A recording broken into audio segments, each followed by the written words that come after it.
Thank you for listening to the Content Magazine podcast, Conversations with Silicon Valley's Creatives. I'm Daniel Garcia, your host and the cultivator of Content Magazine, published by SV Creates. All right, Rose and Trizzy Content Magazine podcast interview. Good morning, good afternoon, and good evening, ladies and gentlemen. It is your boy Trizzy E Baby, Troy Ewers, and we are here for the Content Magazine podcast. And I have a guest that isn't just one of the next coming up artists in the game. That's almost cliche to say at this point. The real thing that we could all say about this dude is that he is a workhorse in a game right now where anybody could sit in their room for hours, make music, and put it on the internet. No. This person is doing the groundwork. He is not only making the music, he's going out there doing the shows. He's selling merch. He's doing anything he can to be not only seen, but be seen the right way, and that's for the art, and that's not for the gimmicks. I would like to introduce Mr. S.J. Rowe himself, Rose. What is a good player? My brother, I appreciate you so fucking deeply. You have no idea. Man. It's an honor, bro. Man, it's an My honor. first ever podcast, so this shit's dope as fuck. This is crazy. So I will say my introduction to you was through two people that I trust their music intellect kind of more than a lot of people, and that's Brevin Rowan, profiled on Content Magazine podcast with Forever Records, and Flam Shawty, Dre, my guy. Yes, sir. Yes, sir. All love to those people. All love. All love. The one thing they all said about you is you don't stop. You're a studio grinder. You will be in there and making records. And you just actually released a project, The Five. We'll get to that in a second. But where does the work grind, like you're a studio rap, where does that come from? Where does it come from? Damn. I mean, as far as studio goes, I used to play sports back in middle school. Mm-hmm.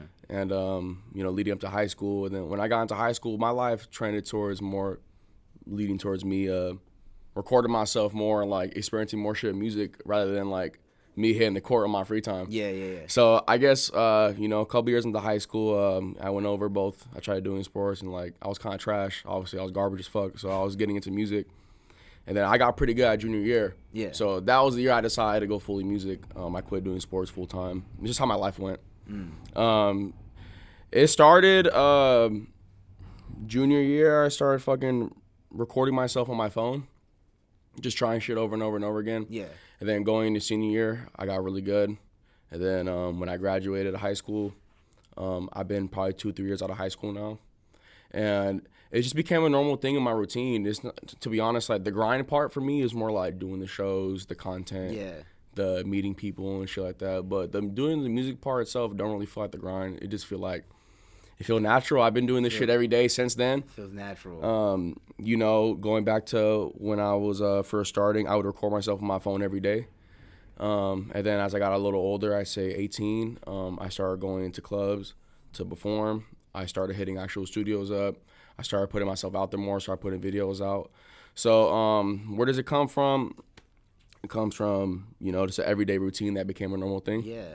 And, I got music in my background. My dad's family, going back even to my grandparents and my other family in Sicily, they're all drummers over there. Okay. So my dad's first generation over here in San Jose. He's born and raised here. And, he's self-taught damn near every instrument. Wow. So my dad was in a Sicilian band growing up and stuff like that. So, he'd always be practicing and I'd always be there with him. He'd always take me when I was like 4 or 5. That's cool. He'd be playing drums all the time. He plays keys all the time. So music has always been in my life. Obviously, Dre. Yeah. You feel me? He does music as well. Yeah. So I just had a bunch of influences growing up. But then once I made the flip mentally in high school, my junior year, that I was going to do music full time. That's just what I've been doing, So you said that you started doing shows almost immediately because you knew that was part of the grind. The first show I saw of you, I don't even think you were old enough to get in. No, I mean, technically the show is... Like, I don't think you were technically old enough to, like, drink at that bar. No, like, my first show was, I did my first show at Liquid Lounge with a couple other artists of mine, some other friends of mine, and that was a 21 and over show. So, no, I did not drink. I didn't really stay to kick it. I just kind of did my slot and I kind of bounced. Because that's usually what I do. You know what I mean? I don't want to bring no trouble to the clubs. I just want to come do my thing, market, and get out. It's so funny that you say that was your first show. I did at 17. One of the first shows I did as a manager and a hype man for my artist, Daquan, is it was like our probably third show was Liquid Lounge. Yeah. I was 20 years old. I couldn't get in. Yeah. And when I tell you, they made a big deal of this, like, hey, because he's with you, talking about me, you have to get up, get off. Yeah. And I was like, okay. Yeah. Man, they didn't even let me in to the point where when I found out that they were going to put my artist on at 1:30, I made a big deal. I got kicked out of the club because I made a huge deal about it. But it was such a huge experience because just like you, I'm not really a big club guy. So my whole thing was I was getting in, getting out. Yeah. And for a lot of people, that almost defeats the purpose of performing at the club. Yeah. How were you able to, like, differentiate I can't even say that word, Jesus Christ. Yeah. But I get what you say. You know what I'm saying? How were you able to separate those two? Like, I'm not here to party. This is strictly, it's like clocking in at that point. Because I have my fun already. I would say, too, I mean, for me. I used to say the same thing. I've been at every party. Yeah, I mean, for me, honestly, when it comes to the club shit, I mean, me personally, I don't, as of right now, I'm not old enough yet, but even if I was, I'm not really the type of person where I want to go to the clubs and get fucked up. That's just me. I don't want people stepping on my shoes and bumping people constantly. Like, I prefer to go to shit. You know, I be going out with my friends. I can go hit a restaurant. Or we can go to I usually do shit at my crib. I'll have my friends come over. Like, I'm a big sports fan. So there's always shit going on. Letting you know. Every other game, there's always another reason to letting you know that's a very have some fun. For how young you are, that is a very mature way to look at the game because I'm 28 now, and that's all I do is like, oh, we could just hang out at my crib, y'all. Like, it's fine. Like, well, I got my crib. We got studio sessions. We got sports events. There's so much other shit to do besides. And it's a vibe, too. Yeah, and I drink on my performances. Like, not at the club, but I'll pregame. Yeah. You know what I mean? And nothing too crazy. I got to perform, but, you know, I'll smoke a joint or I'll take a couple shots, you know, my friends. I'll get, exactly. You get right. I get right. But I guess what makes it easier is that, you know, when I was going there, I started at 17. I'm still not even technically old enough to get in a lot of these clubs. I don't even tell them until I book the show. You know what I mean? Because you already got me on the list. I already promoted it. You know what I mean? They're already sending you a Venmo at that point. Yeah, so exactly. They usually don't care for me because I mean, I don't even look that young. So, you know, as long as I just keep it cool, there's not really an issue usually. And I don't be drinking there, so I don't really give no any problem or anything. And I think one reason they also really will always genuinely do business with you is you attract such a dope non-confrontational crowd. You know what I'm saying? Yeah. The videos I see of your shows, they're people going there to not only have a good time, but they're really going there to be part of the experience that you've curated for yourself. Yeah. And kind of what's your process when you make music? Because I think your music's super dope. And to the point where calling it mainstream is almost diminishing how good it is. It's a high quality is what it should be called. Yeah. And what is your process to make that? Like I said, we're going to get into the new project because it's been on repeat for me. So what is that process like? I appreciate that too because not a lot of people, I get exactly what you mean. A lot of people will say like, oh yeah, it sounds mainstream, and kind of for them, what I feel like is it means like, all right, cool for you. It just sounds like it'd be on the radio, but not something that you really listen to. Yeah, like just because the quality sounds different than any other underground people. That's what a lot of our ears are trained to immediately do is go, there's underground, which is lower quality, but still a high talent level. Yeah, and it's raw. Raw. It's coming from where it's coming from. But then we say mainstream, and that gets very convoluted to where what we want to say is, oh, this sounds professional. Like, I'm still underground. Yeah. You know what I mean? Like, I'm not shit yet. You know Nobody what I'm saying? knows the fuck I am like, right now. I had that thing the whole time where, like, homies of mine would make party music, but it was mixed very well. The beats sounded, they were at a perfect BPM. Like, that's why I had to ask you what's the process like, because it almost seems like, at least with this last EP, you had great beat selection to where you were seamlessly flowing on these beats. Appreciate it. It was effortless. Yeah, let me not skip by your question and answer. Yeah. I say my selection is I'm very picky with how I do music and like what beats I want and like what I want to talk about. I'm very picky and very selective Cause that's how I get what I get. Yeah. That's how I get what I want. You know what I mean? Like there's days where I go through fucking beats for hours and hours and hours, and I say like once I get to that 3 hour mark, I'm like, yeah, cool, all right, it's not meant to be right now. Yeah. Doesn't mean I can't come around to it. You hit a block 6 hours from now, or like I can't come back to it tomorrow. It just means for that moment in time. All right, none's coming right now. I'm not gonna force it. You know what I mean? Like music's really about one of the key components of it is about moment in time. You know what I mean? Like what you make and what's going on in the world. So I don't want to force content that doesn't need to be made. So I guess with every single process, bro, everything's different. Every song's different. There's certain songs that I find the beat, whether my friend sends me it or on YouTube or through my emails, whatever, and I know immediately, all right, cool, this is something right here. It's like, it's gonna automatic. But there's other times where I'll go through beats and I'll like them and I'll put them aside. So then when I get in the studio with anybody or I'm collabing or I'm in the studio one day, like there's never like I'm never short. You know what I mean? But I do understand like if I don't have any beats in the moment, it won't take me that long to find one. Like I said, it all just depends of time and what's going on and the moment in life and shit like that. Cause songs, there's times where I can, take a month or two and I could be at some of the deepest part of my life. I can make 15, 20 hits, like some serious heaters though.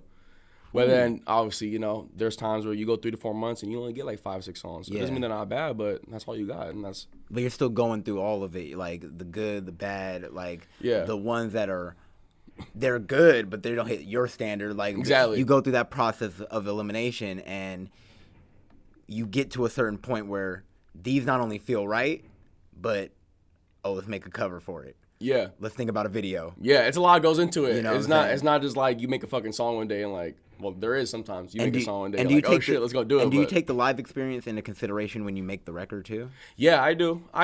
There's certain songs where we're making shit and we're like, yeah, this is like a fucking like a mosh pit song for sure. Because like, definitely, especially at your shows, they almost feel like the music feels perfect for live venues. Like, yeah, appreciate it. You hear it and just the way some people, they almost know that if I just blast you with sound, you can't tell if this is good or not. You know what I'm saying? Yeah. You do a certain thing, and that's why I like to call it high quality, where I'm gonna take you on a journey through this show, similar to a project. Yeah. We're gonna have some slow points, but that's because I don't want y'all jumping around the whole time. Yeah. Y'all gonna get tired of me. Yeah, well, I guess last thing about the songs. As long as I just smoke a little weed, we finna get some hits in. That going to the shows, you and Jimi Hendrix, man. Going to the shows. I guess I do think like that, but I don't. I got Cam G calling me. This is the guy I made the project with. Oh, if you don't mind declining that shit. Oh, sorry, Cam G. We gotta decline you, Cam G. You finna see this, bro. You'll see it. But guess what? You just got a shout out. Yes, sir. Shout my boy Cam G. Shout out 5. When it comes to shows though. Honestly, I watch a lot of other podcasts of other artists and like other underground and mainstream, and I get a lot of their tips into consideration when I'm doing these shows. And I think a lot of these shows, I'm not even 21 yet, so a lot of them I don't have my fan base coming out. I'm always pulling from random crowds. That's what I like about what I do shows as of right now. Me being young. That's what my next question. Yeah, I'm getting comfortable going in. So I'm not 21 yet, and I'm already getting comfortable in the club. I'm getting comfortable performing. And as I'm underground, I'm young, I'm below 21. When I'm doing all these shows, I'm pulling different crowds from all these other artists and all these other fucking cities. And you're turning audience members into fans. Into my fans, yeah. So, when I plan each show, I think about, I really don't want them sitting down the whole time. I don't want them standing still. And if they are standing still, it's good because they're listening. Yeah. They listen to every lyric, which is fine. Yeah. Which is fine. By the end of the day, though, we in a club, though, most of the time, every show's different. Sometimes when it's like more of like an artist showcase, when I know there's mainly like, okay, there's not gonna be a lot of like random people here. It's gonna be mainly like other artists or other creatives. That's when I'll pull out. I won't care about like everyone jumping up and down the whole time. Like if it needs to be like an R&B song, even if people aren't dancing and they're listening, that's fine. Or if I'm doing like a certain rap song, if they're listening and they're not moving, it's fine. They're listening though. And that's a good mentality to have. With the club ones, I'll be doing all the club bangers though. I'll be doing the ones that I know the 808's gonna be hitting and everyone's gonna be moving and shit like that. Because it's more about feeling you in the club. You drunk. You're not caring about what artist is coming to come perform for the night. You there to get fucked up. You probably supporting your homie. To be honest, unless he really stands out to you, you're gonna just take a couple of drinks, take a picture with the homie, and dip. So I make sure I pull out the hits for that one. So when I am doing those type of shows, like there's no question of like whether I got club hits or not or club bangers. I can get people moving or not. So Every show's different. And the reason I gotta say that's a good mentality to have is because if you know right now, okay, some of these people are only here to see their homie and then get out. You're like, I'm finna turn you easily because you're gonna sit here and be like, whatever, and I'm gonna get your attention immediately. Yeah. But the reason I like that you said, the idea of attentive, that's the what they say about Japanese crowds is that they'll stand there and they'll almost just look at you like, okay, we're letting you do your song. Yeah. They're not getting too hyped. They're not really jumping around. They're just like, yeah, like, this is dope. This is cool. Yeah. And some people get really discouraged off that till they're like, do they not fuck with me? It could be discouraging when you first start. Yeah, for sure it could be discouraging when you first start. But I mean, at least for me, I'm very confident what I do. Yeah. If I put the song out, it means I really fuck with it, unless I want to never put it down in the first place. And if I do perform it unreleased, it means I know it's going to be hot. Mm-hmm. And I would say if you're performing and your energy's there, like, people are going to fuck with you. And I already know people's set perception of me when I get in the buildings. I know people don't automatically think I'm going to be good. I kind of use it to my advantage. I like it. Yeah. You feel me? I like people not knowing what I'm going to do.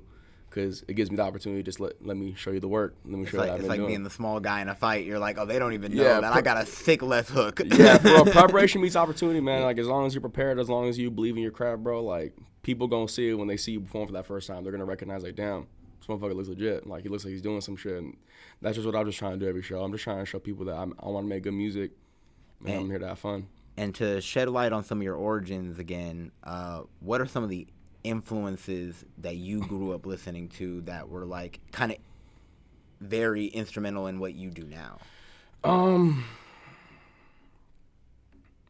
grew up a lot of different music, obviously. You know, I'm an 03 baby, so I grew up, early 2000s music. But obviously, I got a lot of family and cousins, uncles, aunties, friends. A lot of my friends are older than me. A lot of my friends are like, the 24, 25 range. Yeah. And, a lot of those listen to 90s shit.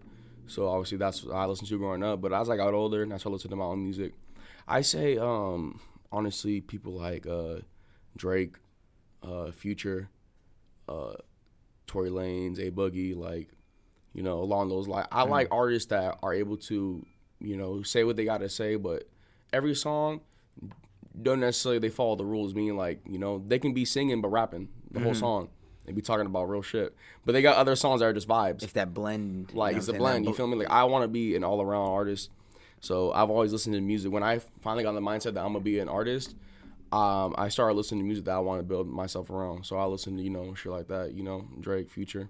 You started seeing what you could actually become to a certain extent. That's what I think my music has the potential to be like. So those are the type of people I listened to growing up, and that's kind of what stayed around with Travis Scott too. And obviously those artists haven't really fell off yet, the ones that I named. Yeah. So as I grew it up, it's like just like LeBron and Brady barely this last year. They haven't gone away. It's crazy you say that because if you're 03, 10, that means you were 10 in 2013. Yeah. So I had graduated high school. I said, damn, I'm the old guy now, guys. But yeah, I graduated high school. Young pop, young. It happens. Good. But I graduated high school, and it's so weird to think. I almost thought a lot of those people you named were at their peak. You know what I'm saying? Yeah. The Future, the Drakes, the Wiz. Shoot, I'm wearing a Mac Miller shirt right now. Like, yeah, no, they got some Mac. You think these people were at their peak then because they've already been through some changes. They've been there maybe since they were 18 or 20. Yeah. We're now in 2023, so it's a whole 10 years after that, and it's like Drake. People are still anticipating the Drake album that's coming out. We got Future still as one of the most influential artists in hip hop. Like, damn near everybody you named is in some form or fashion still at a high level, and that's almost a longevity that we never seen in hip hop. Yeah. And do you kind of take that into consideration now? Because the people you named, like you said, still around. So do you think about that in kind of like when you have your moments where you're not really making music or you're not really doing work, but you're kind of just, just taking a moment to yourself. Yeah. Do you think about like the longevity of this shit? I do. I mean, for me personally, I want to make Rose. I'm not here just for to have my moment and go. Yeah. I'm okay with having my moment and going, but when I fade away, I still want to be involved. Yeah. Meaning, like, my goal in life is I just want to make good music. Yeah. I have small goals as far as, like, how many plays I want to hit, or, like, I would let it come out of my city or take over. I'm Sicilian. My dad's my 50% of me is my pop side. They're Sicilian. My grandparents are from there. I would love to be one of the fucking highest Sicilian American artists on some like Bad Bunny shit. Yeah, or like even on some Drake Canada shit. Yeah. You know what I mean? I would love to do that. I would love to be big, coming out the West Coast, out of Cali. Yeah. So I have small goals like that, but to be honest, I'm not really caught up with like trying to be like the most dominant one in the game for the next 10, 15 years. I just want to make good music. Yeah. I want, like, whenever I set the shit up and I hang the cleats up 30 years from now, when they go through everything I've been a part of, whether it's producing, being in the room, writing, putting the vocals down, my music. Yeah. I just want to make good music. That's really all I really care about. So you're one of those basketball players who's like, man, I played 20 years in this. Didn't matter how many chips I won, but the fact that I was able to be one of the top competitors 20 years, I'll take it. Exactly. Because I love that mentality, because a lot of musicians, they go in here and they say, I want to be the best guy. Well, you got to move like the best guy. You have to move like the guy who's making $50 million on this shit. Like, being Drake mentally is probably worse, because you have to really you have to cater to 1 million audiences. Yeah. Whereas what you're saying is, oh no, I could make the high quality of a Drake, but as far as what my goal is staying in this long term. Yeah, because I feel like people can get caught up in the sauce and they can get So I got a baby. I think salute to you. I know, salute to Blue. He lucky he's a baby, or he wouldn't have came today. But honestly, people get lost in the sauce, and I'm not trying to get caught up with like fame and shit like that. I really don't care about fame. My goal is to make good music and take care of my family and my peers and have fun. Yeah. I want to live life having fun, bro, and not fucking care about how much shit costs. Yeah. Or care about the bill the first of the month. Like, you know what I mean? Like, I got family and friends that took care of me when I was really down bad, that I'm trying to take care of, and I'm trying to make great music and take my friends around the world and share that, and have a good life after that. I don't really care too much about fame and shit like that. So I don't want to get caught up in being the best or being on this or being on someone's top 5. I just want to make good music. So as long as you got a couple of my songs in your playlist, bro, yeah, that'll work. Because at the end of the day, all that is just decoration to the real foundation that you're building. You know what I'm saying? A real good house could have all the nice dressers and shit in it, but at the end of the day, can that house stand? Yeah. If it's made out of twigs, it ain't standing in a rainstorm. Yeah, for sure. So I love the way you're thinking about it. It's make this foundational at the end of the day. Yes, sir, of course. Appreciate it. Yeah, I've been working on this shit since I was 16, 17, like I said. So I kept in mind all these things, like the foundation and shit that leading up to, I'm going to be 20 in a couple months from now. September. Next month I'll be 20. And let's say... I just want to be ready by the time I'm 21. Well, let's get into your last offering of music. I heard it. I'm a fan. And that's why you are on this platform, because at the end of the day, I have to be a fan of who I'm interviewing. And when I listen to The 5, right? Okay. You, first of all, random. It felt like you were talking about it on your Instagram a lot and then said, but here it is. Like, what? It's funny how you caught with that. You know what I'm saying? Yeah. Like, you had mentioned it for a good, like, I want to say 3-4 months over a course of time on Instagram. What was like the build up to it? Because I think that was almost as important as the project itself was your lead up. Yeah. Wasn't 3 to 4 months though. It's all good. It felt like that. It felt like that. I feel what you're saying, but it was probably so here's how 5 happened. I have a couple mutuals with my boy Cam G.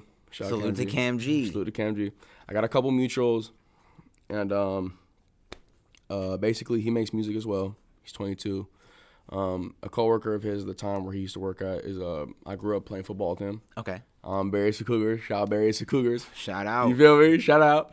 Me and my boy Eli Tapia grew up together, and his friend was Cam. So when I did my little Bean and Zay-Bang show recently in Santa Cruz, he had came out, and we was talking after the show, and I was drinking with him and shit like that. And he was telling me, like, yo, I got my boy Cam. He been making music too. I'm really going to get him tapping with you. I'm going to let you know what's up with him. And I been know about Cam. I seen him on Instagram one time. Not no hater shit. I didn't follow him, but I just don't know who he is. Yeah. You know what I mean? I seen him. No, that happens. Yeah. You know, like I seen him on Instagram one time, and I was actually a really big fan of his music. I had followed him. We were already following each other on Instagram. I went past him one time, but I had seen him a couple months later. He was promoting some song of his, and I was really fucking with it. He's from San Jose, so as long as I fuck with the music, you from San Jose, bro, or like we're cool people, like you know, I'll show you love. I don't care. It's work at that point. So at when we were done with that show the next morning, I guess he had told him, and Cam hit me up on Instagram on some like, yo, you trying to pull up to my studio? I said, you just gotta let me know the time, I'll be there. A couple hours later, I showed up. It took us 7 days to make 5. Woo. I don't know how it happened. We just we met, and then we just started cooking up. We actually made 6 songs, but we just put 5. Woo. You feel me? So we made that shit in a week, and on the 7th day, we submitted it.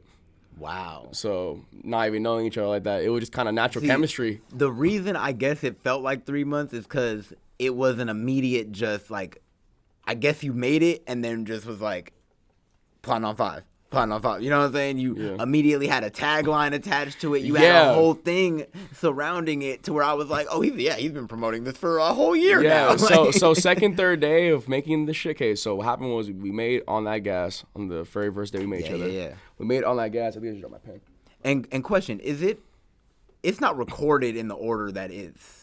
No, it's not. Yeah, okay. It's not. Yeah. It's not, because at the end of the day, see, that's where you got to remove their emotion. For certain projects, if you want to do like that, it's fine. But for us personally, and just for me on my projects, even if I make them in a certain order, I want it to sound right. Yeah. It's got to take you to that bridge. You got to go off the roller coaster. Because I was going to ask you, if that was the first song you made, I was like, okay, how do you go from that to like, what was your...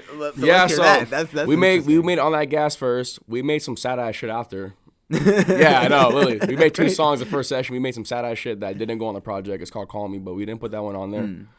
And after that one, second day came around, and I came through again, and we stayed up all night recording this fucking Chasing. That was the second song we had. That's a heat rock right there. That's a heater. That was the number 1 song getting played besides, at least on album music. It's the number 1 album music, but that one took us all night. He fell asleep. I recorded my part, and then I woke him up. He recorded his part. I took a nap. So I got up by 2, 3 in the morning. But the third day, he started saying like, "Yo, we should I'll make an EP." And I'm not usually like that with artists. I'm not gonna lie to you. Not no rude shit, but I like to do my own shit. Yeah. But I fuck with Cam's music, and he's a really genuine dude. And I didn't want to force it though, so I was like, all right, let's just see how this shit keeps going. Third day I walked in, and he had Plotting on 5, the hook. Right, I had never heard no shit like that before. Oof. Like, you know what I mean? Especially like people do different sounds. Like a lot of times, like it'll sound like some other artists, but he sounded like his own. And that's what I feel like I am. I feel like I sound similar to other people, but I sound like my own. Yeah. So when I heard Plotting on 5 hook, it wasn't even a question. I was like, all right, cool, we're doing the project, sure. That's it. And you know what I mean? Yeah, and that's when we decided 5. The way we came up with name 5 is we were talking to each other, and he was like, fuck, should we do an EP? And obviously I just told you we did all that, and I was like, fuck it, should we just name this shit 5? He was like, why? I was like, we got 5 songs. Fuck it, we finna just drop 5 fire-ass songs in this bitch. Every song finna be different, but we'll just drop 5. He made the concept Plotting on 5. Bro, we rappers, we can make our own fucking slang, bro. Plotting on 5, me, you handle your business. Whew. You feel me? You could pick your 5 core values, but Plotting on 5 means you handle your business, you handle your work. You know what I mean? So, made a little concept up. When we made Plotting on 5, I've been meaning to link up with KB for a while. Yeah. So I hit bro up. He came through, knocked that fucking godly verse out. And then when we did, we made Where You At.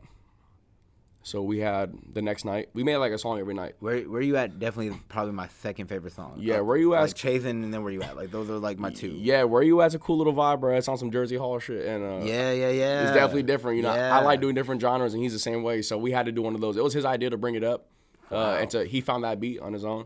Or we picked all the beats together, but it was his idea to do that. You know what I mean? I would have never went that lane with him if he didn't bring it up. But as soon as you heard it, did you know like, oh, this is something I gotta hop on? As soon as I heard it, as soon as I heard the beat, we made a concept within like 5-10 minutes. Because even when I heard it when it played in succession, I just was like, oh wow, yeah, that's why you put it last. Like it stands. People aren't expecting it. Like it stands out so much that if it was anywhere else in the track listing, would have threw off the project. Exactly. For it to be last, it's like, I almost wanted more of y'all doing it. Like, okay, do I need a whole, didn't know I needed this, need it now. Yeah, for real. And even when I go look, because I'm able to see all my plays, not like 80% of them and see where it's coming from and like around the world and shit like that. And it's a whole different crowd for that song. Yeah. When you look at all the other 4 songs, it's kind of the same crowd, similar vibes, but you got different people listening to where you at. You got people from all around the world. I'm talking like Brazil. That's what Dre Brazil, Canada. Dre and Brev were telling me, like, that's a big thing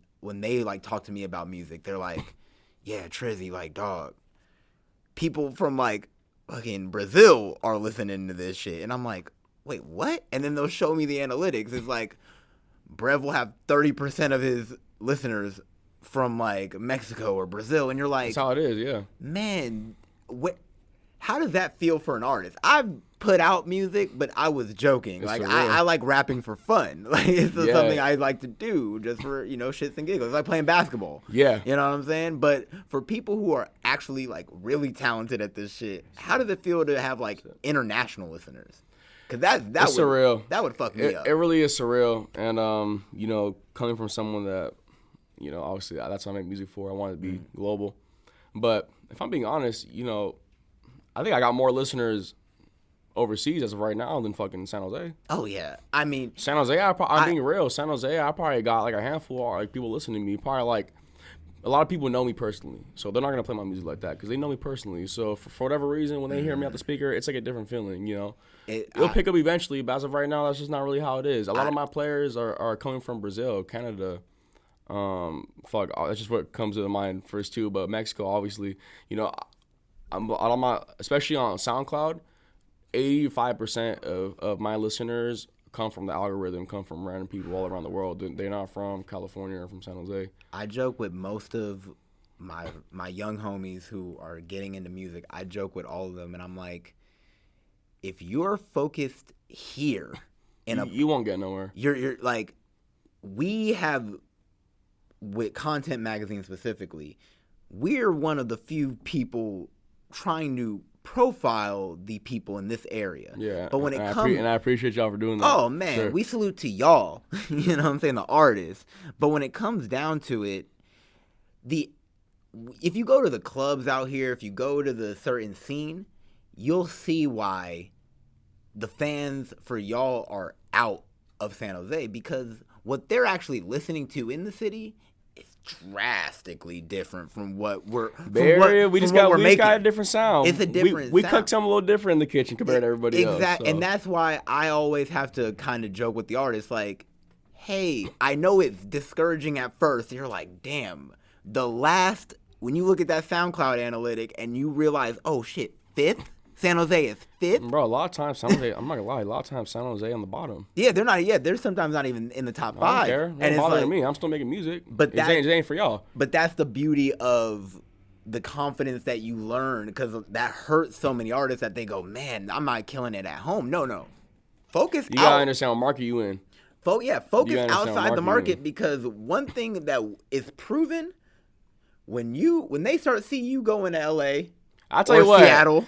LA love Bay Area people. Y'all love us, bro. Yeah. I know. And we love y'all too. When they start seeing you go out and you post that on Instagram that, I just did a show in Arizona. Yeah. That's the very next week. I bet you get a call from Aura. I bet you get a call from any of these places, because at the end of the day, we all in San Jose, everyone see what's going on. We're aware. But we're all silent haters. I mean, we're all little silent haters. And I just got to be honest with that. But it's why I had to ask about the international thing, because every time I talk to my guys who have been going 10 years in this shit, they all say that's been the crux of it, to where I remember one of my homies was telling me I might as well just tour in Europe. Yeah, that's one thing. Before I ever do a show here. The type of music that I make, it's honestly really easy to target Europe. Oh yeah, I can see that, especially where you at, like a song like that. Yeah, because I mean, Europeans, bro, they don't have one language they speak. They're very fluent with everything, bro. You got people from all around the world traveling to come fucking, see tourist spots or whatever. But not just that. If you listen to the music, bro, look at people like Rich the Kid, Roddy Ricch. Yeah, dude, those are other artists, random artists anywhere you could look, but we as Americans, Europe, they're like fucking Drake. Because Europeans, bro, they love what Americans do, bro. They love the product we put out musically, bro. We forget that, like, it's fluent. People outside of America they know damn near more than one, like more than 3 languages a lot of times. Yeah. Like, they're way more fluent in a lot of what we are than we are with what they are. And They we're listen, very to, spoiled they with listen to that. music. I like how they listen to music though, because a lot of them, they don't listen to music just for lyrics or just for just because it's their favorite artist. They will genuinely listen to whatever. Because it's a vibe. Because it's a vibe. It's yeah. a vibe to them. Like, yeah, facts. People wonder why Drake made that whole dance, like Honestly Nevermind. Honestly Nevermind project. Yeah. And everybody's like, well, that's not banging out here. It's but guess like, what? That shit getting played everywhere else. Go to Ibiza. Yeah. It's banging hard out there. You know what I'm saying? For sure. And so, no, I'm glad you spoke to an international audience, because any artist who's watching. Yeah, if you listen to me, you're not from fucking California, you the man for sure. And I mean, let me rephrase myself. If you listen to my music, you not from the United States, you was the fucking man. So, appreciate if you're watching this and you're not from the United States, you're the man. I gotta say that. For real. But anyway, listen to my music, I appreciate you deeply though, for sure. Now, before we start, kind of winding down, one big question that I have for you is, you seem to be very open to collaboration.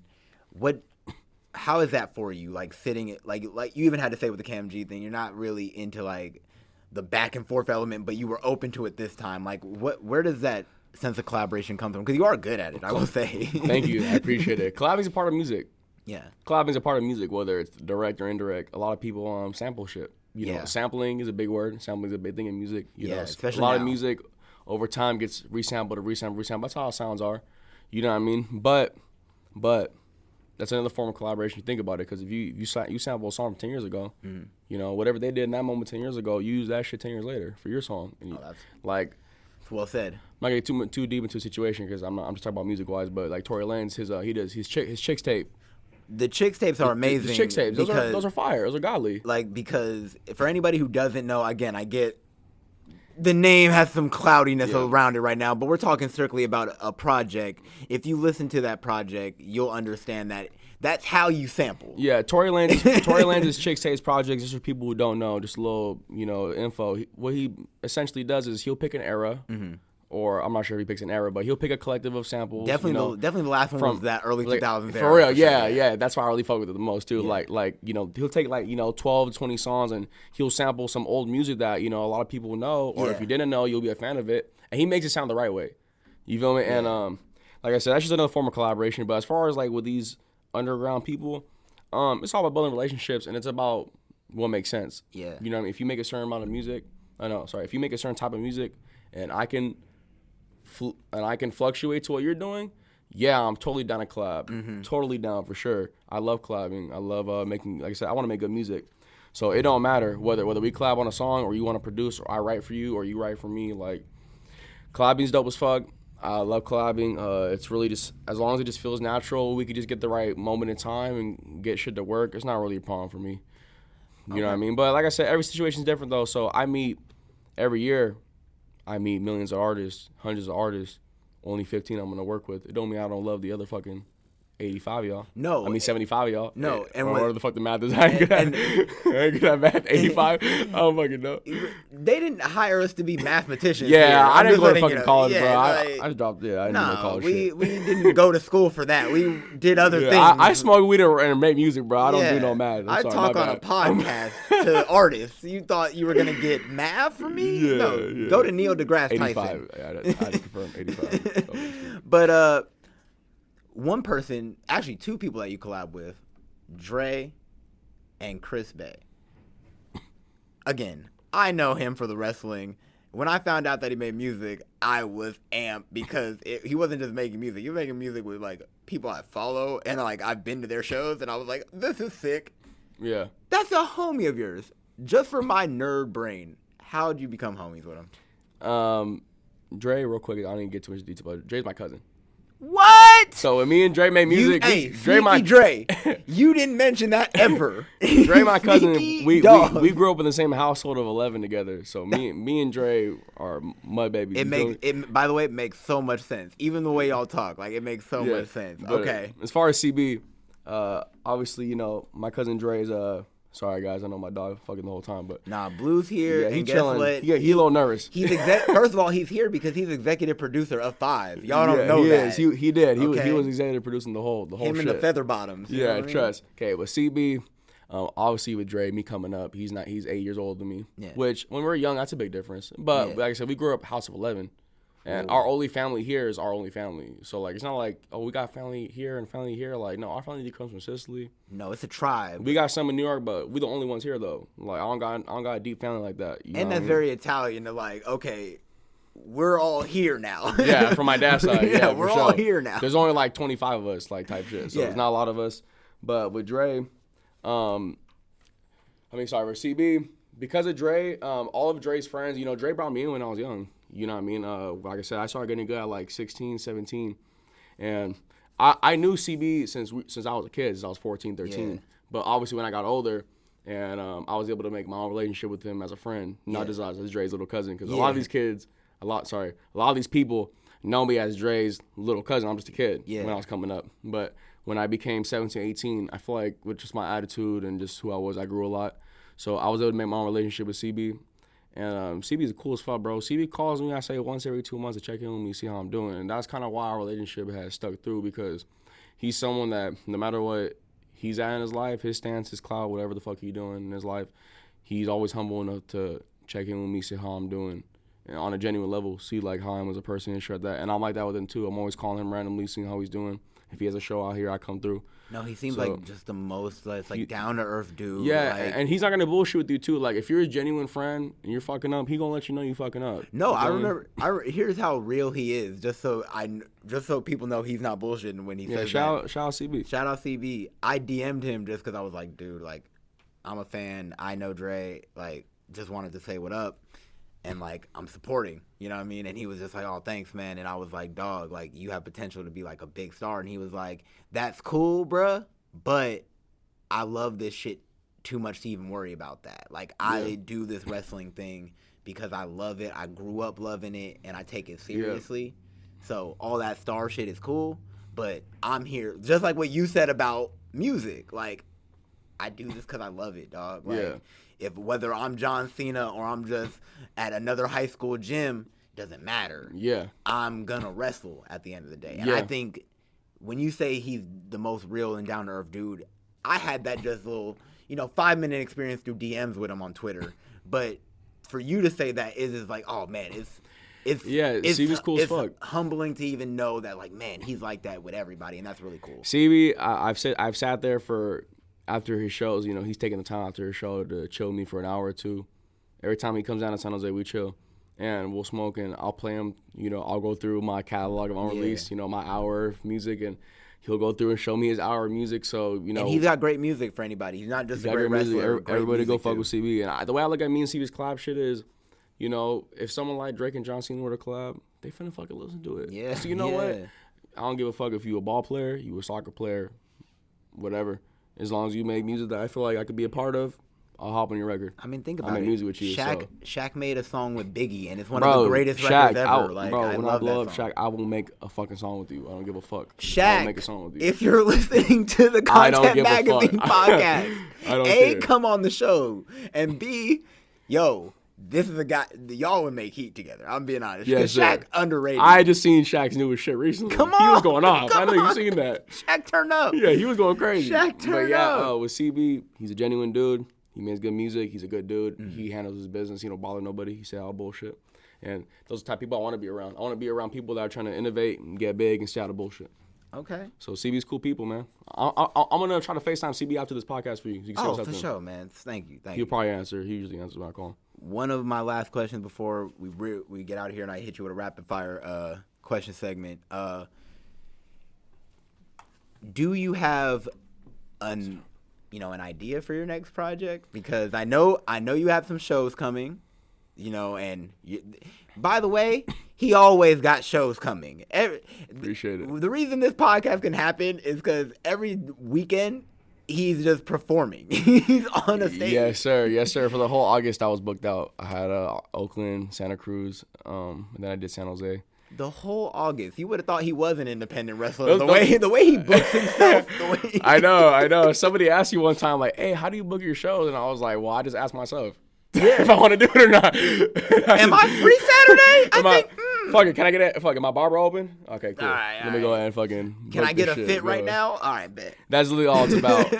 Yeah, those 3 shows are my first shows of the year. But as far as my next project, Or are you gonna let this one simmer? I'll put this on the table. Okay. Look, I'll put this on the table right now. Make this shit official. With my career, I want to have these Bayborn trilogy mixtapes. Ooh. Bayborn is like, that's what I am. I'm gonna eventually make that my label. I already have a copyright and shit like that. I am Bayborn.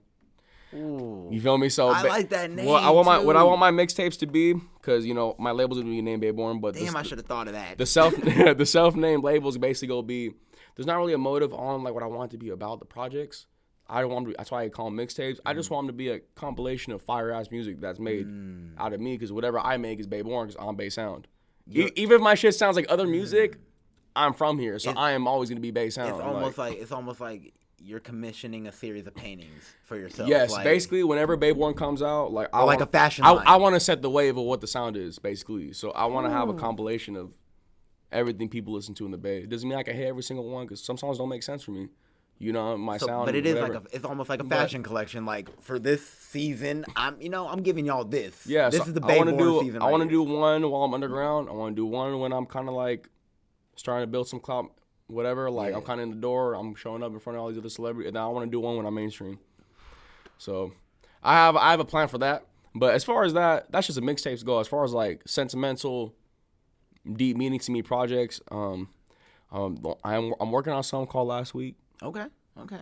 We gonna see how that plays out. That one's in the atmosphere. That one's right here. That one's up there somewhere. That might come out. That might happen, early next year, maybe even this year. To be honest, that one's about a recent. While I was making 5, I had a crazy ass week. Oof. So Ooh. I'm naming that project Last Week, and each song finna represent a different day in the week. Not gonna be named Sunday, Monday, Tuesday. Nah, nothing like that. But it's gonna represent a different feeling day. of the Yeah. Okay. So that's a plug, man. We'll anticipate that whenever. Got something like that. But besides that, I'm just trying to put singles out Yeah. at the moment. Leading up to it, if I'm gonna do these projects, it's not gonna be no crazy long ass album, because I'm not at that point where I can give y'all 14 fucking songs every 6 months, like an album style. And that's it. And let's be honest, they're not gonna digest it the same way that I would want them to. So if I keep putting these singles out, or I like to do 2 pieces. I'll drop like a main single and then put another one behind it, like maybe some of my older stuff that I've been wanting to get out. And I'm gonna be honest, I'm really not listening. I don't care if you are Diddy. I'm not listening to a 23. 16, 23. You know what I'm saying? It's at this point, because of how much music exists in the atmosphere. People's attention spans are going down.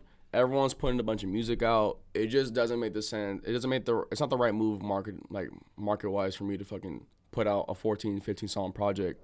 And it's so weird. Like y'all ain't even finna listen to the whole I'll listen thing. to a 2-hour podcast like on my train ride Yeah, now, me too. instead of just putting on an album, which is what I used to. That used to be what I did. When I used to work my 9 to 5, or when I'm at home and I'm just trying whatever, I listen to podcasts all the fucking time, and I can sit there for an hour, 30 minutes, 2 hours, even sometimes 3 if it's the right guest and it's the right people talking. Like conversations are worth $1 million, bro. Sometimes, bro. If it's someone's project now, though, you got to give me like 7 to 10 now. You know what I'm saying? Yeah. So that's why with 5, we didn't want to do too much. It's an EP, 5 songs, 5 different vibes. So it's not. So you don't even need to listen to all 5 of them. Oh, but what's crazy is, I suggest y'all listen to all of them. But the reason listen to all of them, it leaves you wanting more.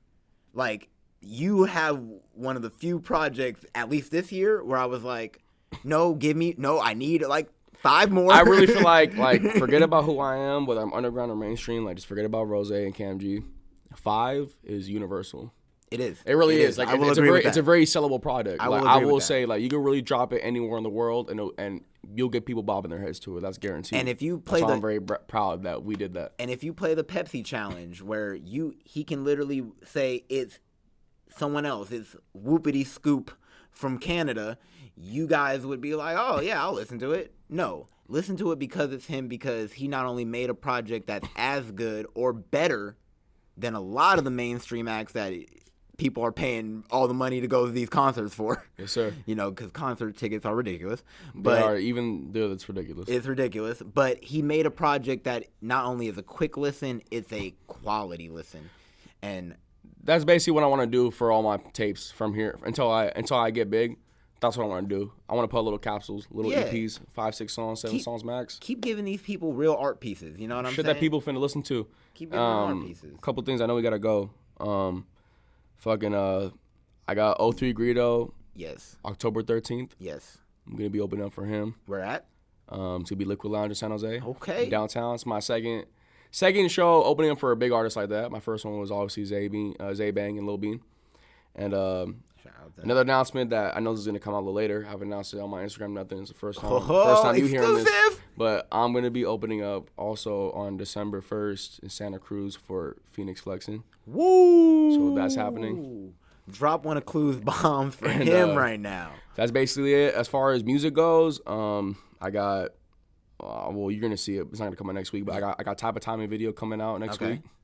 I film videos for On One, so I got Type of Timing coming out next week, and I got No Follow video coming out the week after. Okay.